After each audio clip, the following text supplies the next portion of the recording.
Par rapport à ça, j'ai quand même envie de rebondir. J'ai un petit peu changé ma première diaporama dans le sens où je vous ai mis l'adresse GEMForce 1068 sur Facebook parce qu'on s'est effectivement mis à la mode et on a également un tweet au niveau du 1068.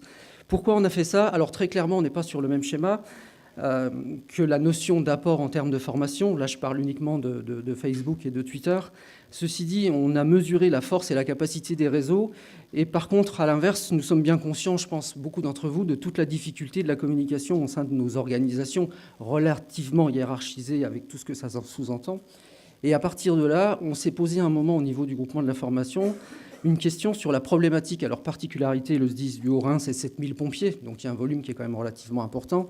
Et notamment, chaque année, on a l'habitude de former à peu près 300 nouveaux équipiers. Et on a un gros souci, c'est la communication envers tous ces gens-là. Et notre système, entre guillemets, habituel de communication nous permet difficilement, tout du moins pas rapidement, d'atteindre la cible qu'on veut atteindre, sous-entendu le stagiaire. Et par rapport à ça, ayant une certaine marge d'action aujourd'hui au sein de notre groupement, on s'est dit, puisque c'est ça, on va aussi nous tenter dans l'aventure Facebook et dans l'aventure Twitter, ce qui, bien souvent, n'est pas forcément quelque chose qui est pleinement dans les mœurs aujourd'hui dans la corporation et au niveau de l'encadrement. Je peux vous garantir par expérience, notre page Facebook, elle est vivante depuis même pas une année à cette heure-ci, que lorsque nous avons des places disponibles en formation, aujourd'hui, sur des stages où on n'est pas sur un taux de rentabilité intéressant, le simple fait de mettre l'annonce sur Facebook, il y a une réaction qui est extrêmement intéressante et on arrive à un taux de remplissage beaucoup plus fort.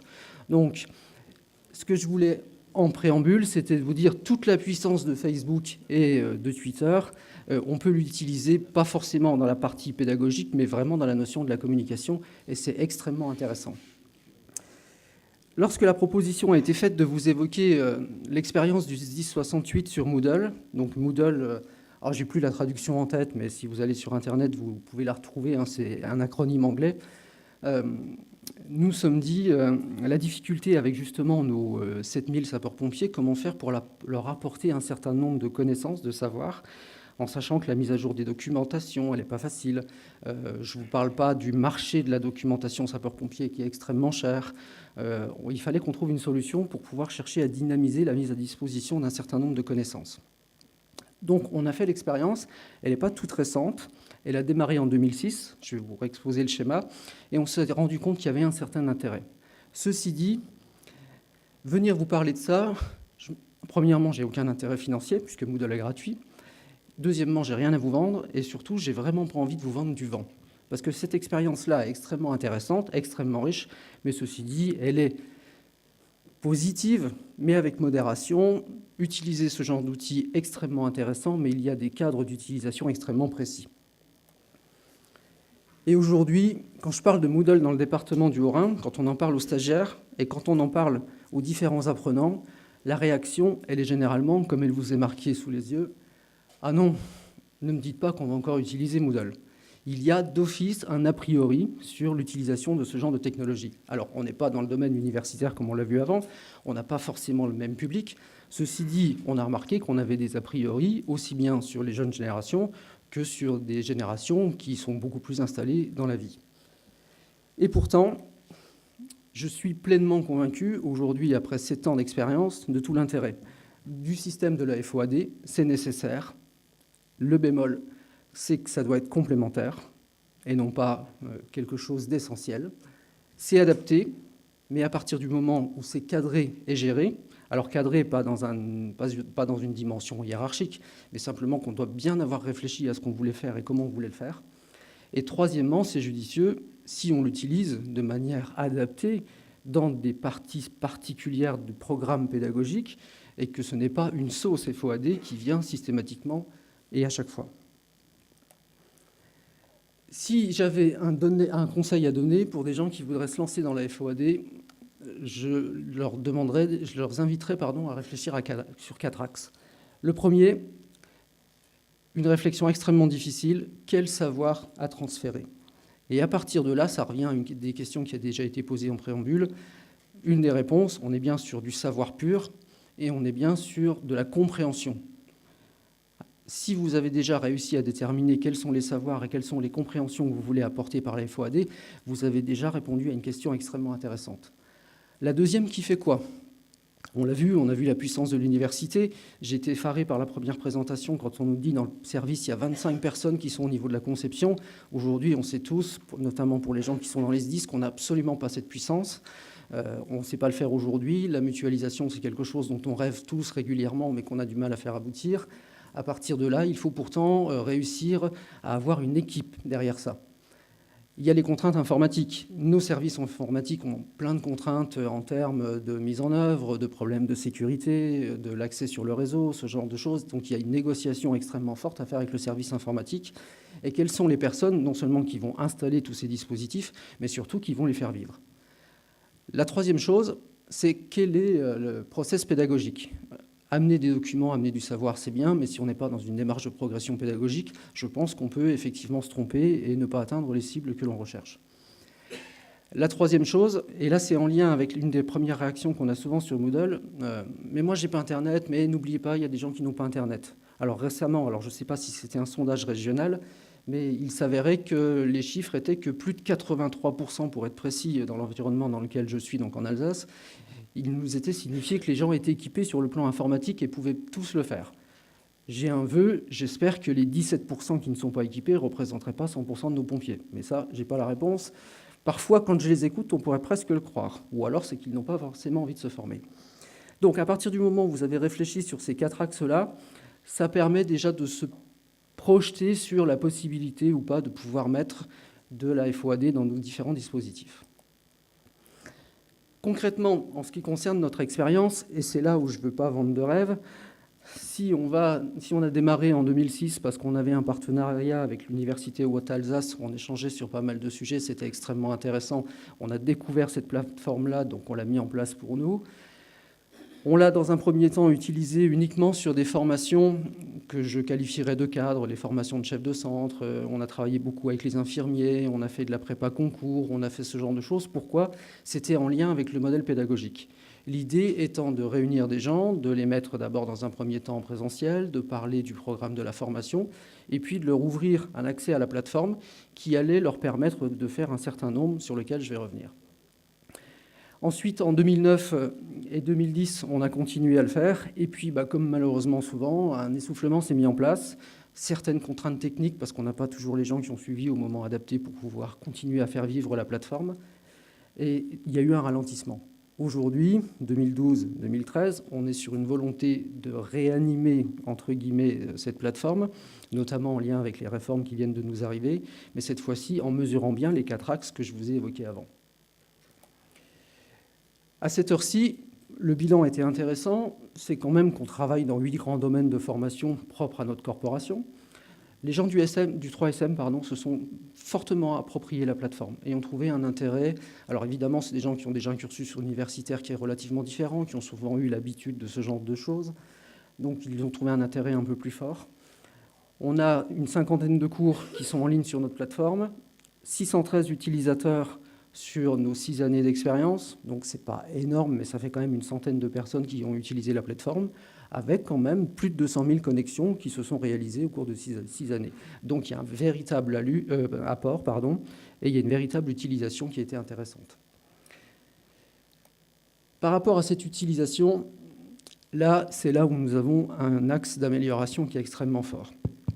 La façon dont on l'a utilisé, c'est dans un premier temps, pour 70%, un chiffre un peu aléatoire, mais que j'estime, c'est nous avons mis à disposition des documents, on a mis à disposition des liens Internet, on met à disposition des liens vidéo, et ça crée une certaine dynamique au niveau du groupe. Ça présente un véritable intérêt. Par contre, l'intérêt, par définition, on va le retrouver beaucoup sur les formations de cadre, où là, c'est intéressant pour eux, et dans un esprit de constructivisme au niveau du concept pédagogique, de pouvoir aller chercher un certain nombre de choses et pouvoir construire eux-mêmes, entre guillemets, leur apprentissage.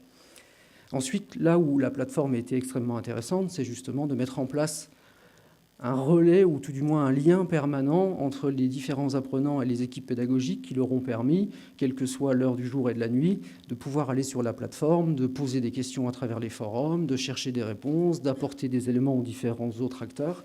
Et ça, c'était quelque chose d'intéressant, mais ça représente à peu près que 20%.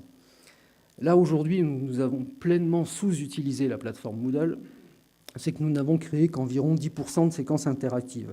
Le concept de la séquence interactive, c'est en plus de l'apport de connaissances ou de compréhension de différents systèmes, c'est la capacité qui est offerte aux apprenants de mesurer là où ils en sont eux-mêmes dans leur apprentissage. Ça sous-entend des quiz, des QCM, où là, vous avez toutes les possibilités que la majeure partie des plateformes offrent aujourd'hui, avec soit des réponses automatiques, soit les gens ont la possibilité de mettre des textes et il y a quelqu'un qui va les corriger derrière. Il y a une véritable interactivité. Extrêmement intéressant, mais c'est vrai que c'est ce que nous aurions dû plus développer, à l'inverse du 70% où on a aménagé les choses. Et par rapport à nos projets aujourd'hui, c'est justement de rééquilibrer ces chiffres-là, en cherchant à faire augmenter le 20% sur l'interactivité entre les gens, mais surtout à avoir une moyenne des chiffres beaucoup plus proches entre la notion d'apport de savoir et la notion de séquence interactive. Ça, c'est aujourd'hui le recul que nous avons. Alors, dans les 10, le directeur l'a dit tout à l'heure. Par hasard, j'ai posé la question sur le financement, sur la notion des vidéos. Évidemment, nous le savons tous, une des premières questions qui est souvent posée, combien ça coûte tout ça ? C'est vrai que Moodle, c'est gratuit. Vous le téléchargez sur Internet, vous le mettez en œuvre, votre service informatique le dépose sur un site. Donc la première contrainte, c'est que le SDIS doit d'abord disposer d'un site sur lequel il peut mettre la plateforme. Et c'est vrai que la particularité, c'est que c'est gratuit en téléchargement.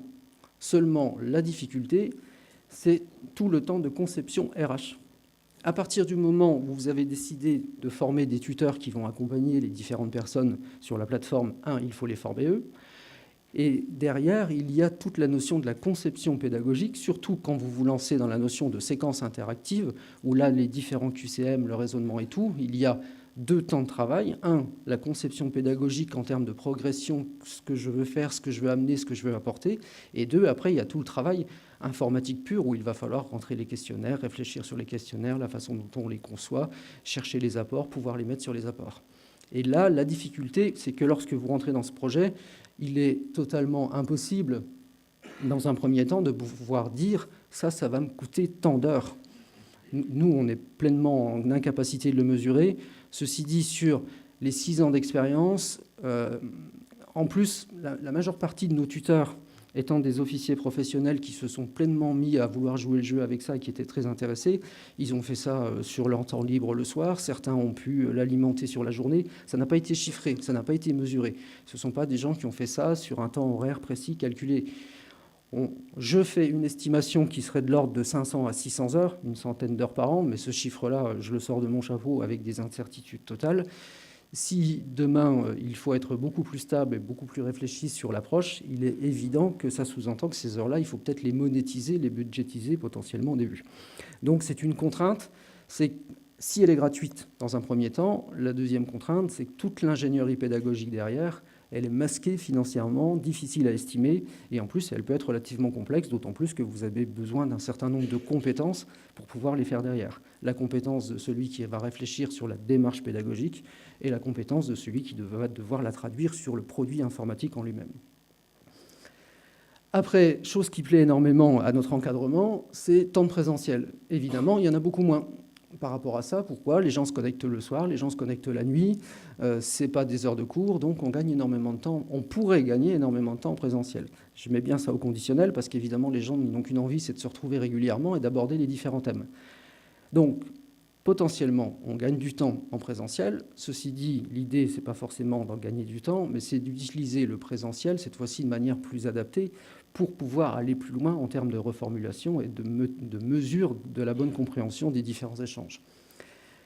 Mais c'est vrai qu'on peut gagner des indemnités SPV, on peut gagner du temps de travail. Je n'ai pas mis d'astérix, je voulais la mettre. À un moment, je ne vous cache pas qu'il y a quand même eu une conversation avec les partenaires sociaux, en se disant « mais attendez, on est en train de se former, d'habitude on venait en cours, c'était sur notre temps de travail. Là, vous nous demandez de nous former le soir à la maison lorsqu'on est en train à la place de regarder la télé ou ce genre de choses. » La discussion, pour l'instant, elle s'est arrêtée à ce genre de questions. Elle n'est pas allée plus loin, mais je pense qu'il est peut-être pour vous nécessaire à un moment de l'avoir à l'esprit, parce que ça peut être un sujet qui peut être abordé par les partenaires sociaux. Et la troisième chose à ne pas négliger, c'est construire la plateforme, c'est bien, construire les séquences, c'est une chose, mais derrière, vous avez tout le temps RH qui est représenté par le temps du tutorat, où là, vos formateurs, tuteurs, accompagnateurs, vous utilisez les mots que vous souhaitez, ils ont quand même besoin de continuer à animer cette plateforme et à faire vivre les différents cours qu'ils ont mis en place. Donc sur cette phase-là, il y a du temps, il est à comptabiliser, mais il est difficile à estimer. Si vous avez un groupe, une promotion qui va avancer extrêmement vite, extrêmement performante, peut-être que le tuteur va réussir en 3-4 heures à gérer la totalité de sa promo. À l'inverse, si l'apprentissage n'est pas aussi rapide, le tuteur va peut-être avoir des temps de 10, 20, 30 heures que vous n'aurez pas forcément pesé ou mesuré au départ. Donc, un produit qui financièrement n'est pas comparable aux plateformes vendues sur le marché par différentes sociétés, mais qui n'est pas gratuit dans le sens, qui est gratuit dans le sens où le produit en lui-même on ne l'achète pas, mais qui derrière a un temps d'exploitation, de mise en œuvre qui a un coût réel par rapport à la collectivité. Dans mon analyse aujourd'hui, pour moi, 3 acteurs majeurs. La proportion des engrenages est volontaire, dans le sens où, par rapport aux questions qui ont déjà été évoquées avant, une plateforme, c'est bien, mais quelle est la démarche pédagogique ? Je rejoins ce qui a déjà été plus ou moins sous-entendu. Il est important d'avoir une réflexion à ce niveau-là. Donc, les concepteurs, leur travail est extrêmement important. Quel est l'objectif à atteindre ? Tout à l'heure, on avait la question comment on va mesurer l'apport du numérique et comment allons-on voir si les gens sont mieux formés ou pas. Ce genre de choses, on a besoin de le prévoir, on a besoin de le voir à l'avance, on a besoin de le réfléchir. Donc ces gens-là sont extrêmement importants. Et ils doivent bien, eux, intégrer quelle est la place de la FOAD et comment vont-ils utiliser leur séquence numérique pour être dans la notion de l'apprentissage. Ensuite, la deuxième chose, c'est effectivement nos fameux tuteurs. Le tuteur, il doit avoir bien compris tous les intérêts, il doit avoir été formé sur l'animation de la plateforme, et c'est quelqu'un qui doit tenir au long cours. Par définition, généralement, dans ce genre de formation, on n'est pas sur des formations courtes de 1, 2 ou 3 semaines, on est sur des formations qui vont durer plusieurs semaines, voire plusieurs mois. Donc à partir de là, le tuteur doit pouvoir tenir la route, et généralement, dans la corporation, on a l'habitude que ce soit des gens de chez nous, en posture d'encadrement, ou de formateurs qui vont remplir ce rôle. Donc, rôle extrêmement majeur. Si le concepteur, c'est vraiment le point de départ sur lequel, si on n'a pas la réflexion pédagogique, je pense qu'on peut faire des erreurs. Après, un point extrêmement fort, c'est vraiment le tuteur qui va avoir toute la vie de la formation sur la plateforme. Donc, il est extrêmement important. Et puis, la troisième chose, c'est la notion des techniciens. Sur les 6 ans d'expérience, on a fait intervenir 3 fois le service informatique. Une fois, on a perdu toutes les données qu'il y avait à l'intérieur de la plateforme pour une promotion. C'était extrêmement frustrant pour le tuteur, évidemment, qui avait passé des heures et des heures à remettre tout ça. D'ailleurs, je crois qu'il n'a pas voulu les remettre, il a arrêté, il a changé. Heureusement, on était sur la fin de sa formation. Donc les techniciens sont importants quand même à ne pas les négliger. Les freins. Je vous en ai parlé un petit peu tout au long du dispositif, c'est celui de la conception pédagogique. Là, ce frein-là, il est pour moi pas spécifique à la FOAD, puisqu'on a certains produits où vous avez tout qui est livré. Il est spécifique à des plateformes comme Moodle, où c'est vous qui devez construire les choses. Donc à partir de là, le premier frein, c'est vraiment la conception pédagogique. Il faut vraiment avoir travaillé sur cette approche-là. Le deuxième frein, c'est la perception du concept. Aujourd'hui, dans nos rangs, le travail, l'apprentissage par le numérique est quand même quelque chose qui ne me semble pas du tout acquis. Et comme je vous le disais sur la deuxième diapo, on a beaucoup de gens qui sont relativement réfractaires. Donc à partir de là, pour ceux qui se lancent, l'intérêt est quand même de commencer par présenter un produit plutôt bien réussi dès le début, si vous ne voulez pas que ce produit ait une mauvaise publicité. La troisième chose, c'est le dimensionnement budgétaire, je vous l'ai dit. Là, c'est particulier aux plateformes comme Moodle, contrairement aux plateformes que vous achetez directement où tout est construit, tout est fait à l'intérieur. Et la quatrième chose, c'est les contraintes techniques. En contraintes techniques, il y en a une dont je ne vous ai pas parlé. Par exemple, dans Moodle, on l'a vu tout à l'heure avec l'utilisation de YouTube, avec l'utilisation de Facebook, parfois vous pouvez faire des liens qui vous ramènent sur ce genre d'autres outils numériques. Beaucoup de SDI sont des politiques de sécurité interne où l'accès à YouTube pendant les heures de travail ou à Facebook ou ce genre de choses, c'est pas franchement dans les mœurs. Donc à partir de là, si vous mettez ce genre d'outils à disposition et que votre service informatique a un système de sécurité qui fait qu'on n'a pas accès aux différents outils, il est évident que la plateforme d'elle-même limite énormément son apport et ses capacités. Donc là, ce sont des contraintes techniques sur lesquelles il faut avoir réfléchi pour voir comment peut-on, dans le cadre de la sécurité, entre guillemets, Internet de l'établissement, réussir à franchir ces différents freins. Alors, j'espère que le schéma n'est pas trop complexe. C'est aujourd'hui, avec la réforme qui nous arrive, j'ai tendance à dire qu'on a une opportunité supplémentaire à faire venir la FOAD dans nos dispositifs. J'ai cherché à schématiser, en gros, là où je verrais, de par notre expérience, la FOAD. Dans un premier temps, je pense que le tutorat me semble la première des choses. On prend les gens à leur compte, mais c'est du tutorat physique et on commence à les accompagner pour découvrir la corporation. Et puis là, on a un premier aller-retour entre de l'apport de connaissances ou de l'apport de compréhension et du stage présentiel, où là, on doit, dans l'esprit de la réforme actuelle, être vraiment sur de la formation en stage d'application. Et cet aller-retour entre le savoir d'un côté, entre la mise en œuvre sur le terrain de l'autre côté, peut être extrêmement intéressant et pertinent par la FOAD. Je ne me permettrai pas de dire qu'il faut commencer par l'un ou par l'autre. On a parfois des avis qui sont relativement différents, mais il est évident que commencer par de l'activité, amener derrière le savoir pour continuer à le construire, y retourner et faire cet aller-retour permanent, ça peut être extrêmement pertinent et intéressant, cette fois-ci en termes d'apport. J'ai placé les évaluations, parce que là, avec la FOAD, vous pouvez évaluer clairement les connaissances et la compréhension. Par contre, lorsque vous allez dans le stage d'application, vous allez pouvoir cette fois-ci évaluer les capacités. Et quand vous faites l'aller-retour, potentiellement, vous pourrez, dans un temps qui est adapté, chercher à aller mesurer la certification qui est attendue dans nos règlements. Par contre, là où, à mon sens, la FOAD ne s'arrête pas, c'est qu'aujourd'hui, si nos formations initiales sont des choses qui sont relativement construites, encore récemment, un collègue du 3SM me disait « c'est bien, les gens sont formés en secourisme », mais aujourd'hui, quand on voit ce que nous faisons en formation de maintien des acquis ou formation continue en secourisme, on est d'une telle faiblesse sur cette dimension-là, alors que c'est la suite de leur carrière, qu'il est vraiment important de se reposer des questions sur toute cette approche sur ce que nous devons faire. Et à mon sens, peut-être que là, la FOAD est également une piste où non seulement on doit avoir de la remise en pratique pour vérifier, pour compléter les différents gestes et pour les améliorer, mais en termes de FOAD, c'est l'occasion de faire ramener les différents savoirs que nous avons déjà vus avant, voire de les compléter et de les amender. Donc la FOAD, à mon sens, a pleinement sa place également, non seulement dans les formations initiales, mais également dans les formations de maintien des acquis ou formations complémentaires derrière.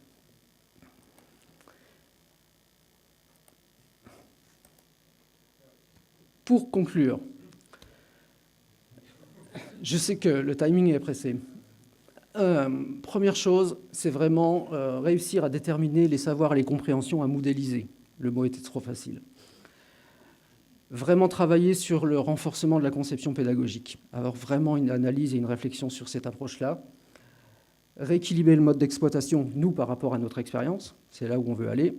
Et la troisième chose, je suis convaincu qu'en termes de formation, j'ai échangé encore avec un collègue tout à l'heure, il est vraiment urgent d'arrêter de travailler à 100 endroits différents en France.